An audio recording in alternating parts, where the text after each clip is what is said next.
President Donald Trump of the United States, U.S. may be trying to cause unnecessary confusion to the traditional way of war settlements which date back to the end of World War I in 1918 and World War II in 1945 when Germany, considered as the aggressor, was meant to pay damages or reparation or the costs incurred by the U.S., Britain, France and the Soviet Union, which comprises Russia, Ukraine and 13 other republics, when Germany on August 1, 1914 mobilized troops from Berlin to support the defunct Austria-Hungary country, which included German-speaking Austrians, Magyars, Slavs, and Italians, after the Austria-Hungary declared war on Serbia on June 28, 1914 following the bombing and shooting to death the Archduke Franz Ferdinand, the heir to Austro-Hungarian throne, and his wife, Sophie, the Duchess of Hohenberg, by a suspected group of extremists from Serbia that wanted to increase Serbian power in the Balkans by breaking up the Austro-Hungarian Empire, and the shooting specifically was carried out by a 19-year-old Gavrilo Princip.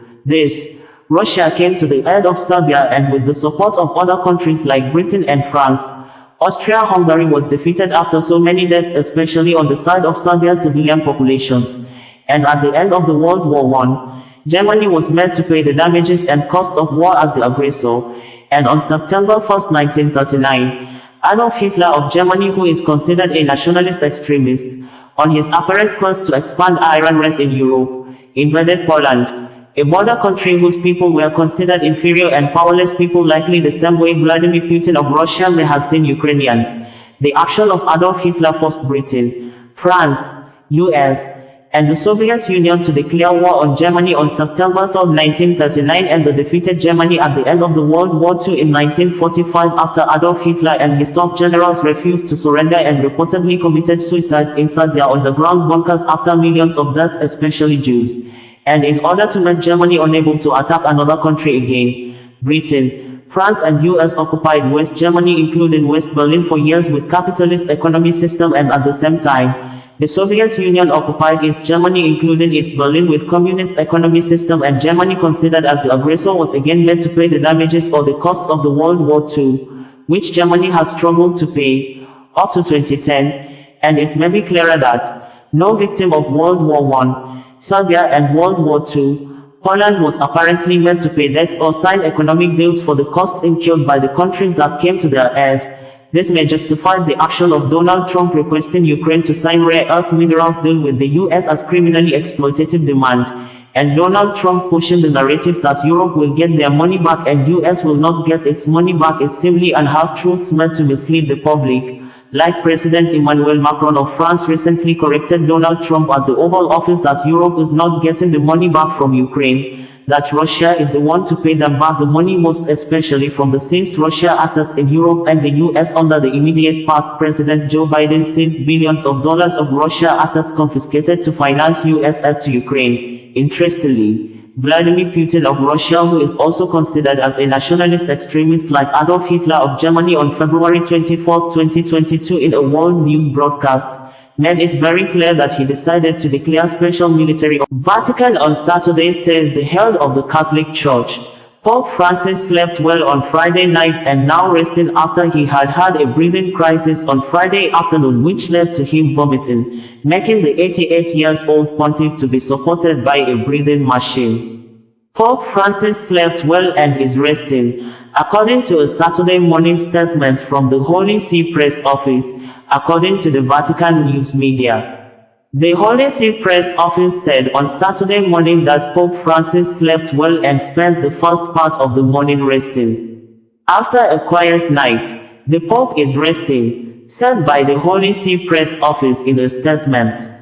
The Pope has not experienced any further crisis following yesterday's bronchospasm. This morning he had breakfast, enjoyed a coffee, and read the newspapers. His condition remains complex, and the prognosis is still guarded, the Catholic Public Relations Unit stated. Vatican News added that an earlier statement, issued on Friday evening, had noted that Pope Francis's respiratory condition worsened following an isolated bronchospasm. The Pope was promptly started on non-invasive mechanical ventilation, to which he responded. Thanks to non-invasive mechanical ventilation, gas exchange values are reported to have returned to levels similar to those before the episode. However, about 24 to 48 hours are needed to be able to assess the Pope's clinical condition following the isolated bronchospasm. These statements come as the Pope continues to be treated for bilateral pneumonia in Rome's Gemelli Hospital. He was admitted on Friday the 14th of February, following an infection of the respiratory tract, according to Vatican News. The Holy See Press in a statement on Friday evening had said that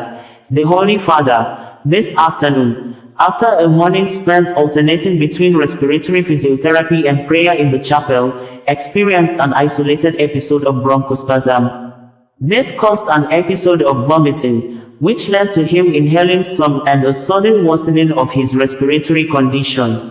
The Holy Father was promptly subjected to bronchial aspiration to clear his airways and was put on non-invasive mechanical ventilation, which improved his oxygen levels. He has remained alert and aware at all times, cooperating with therapeutic treatments. The prognosis, therefore, remains guarded. In the morning, he received the Eucharist. Meanwhile, the Catholic faithful attend a prayer service at St. Peter's Square in Vatican City on Friday, February 28th as Pope Francis continues his hospitalization.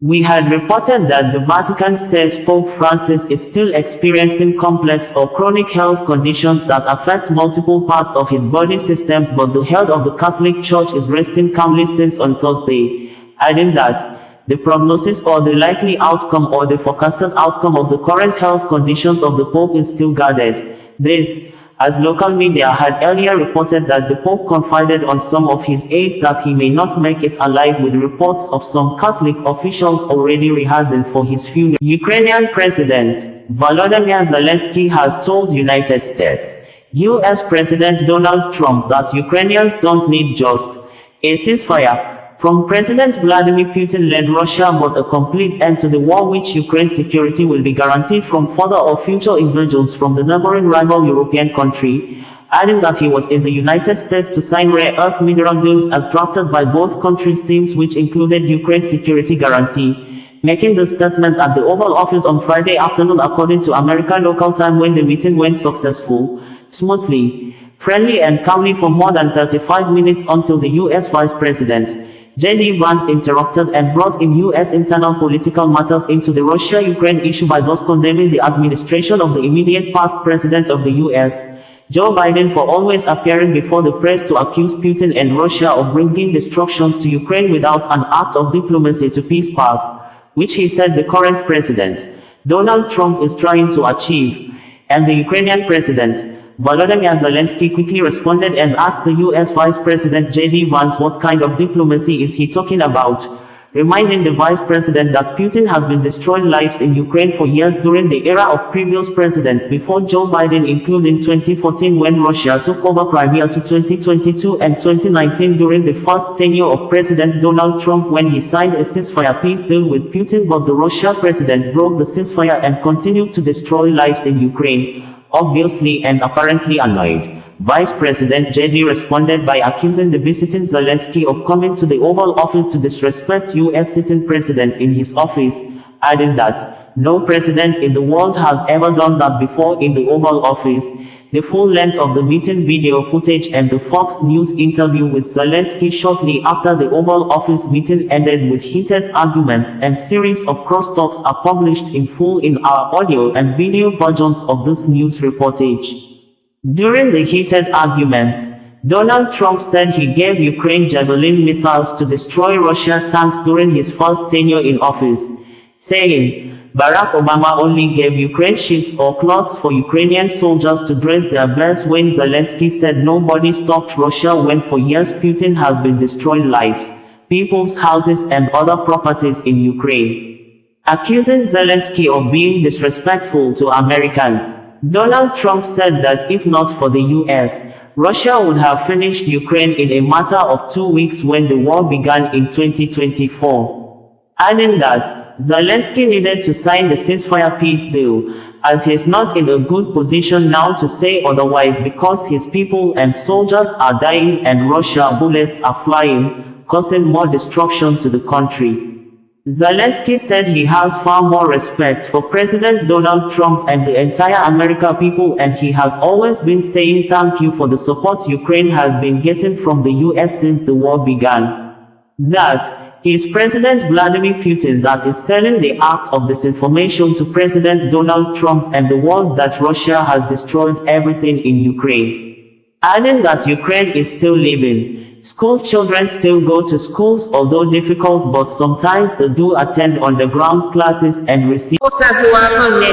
Bringing you the news in a more digital way.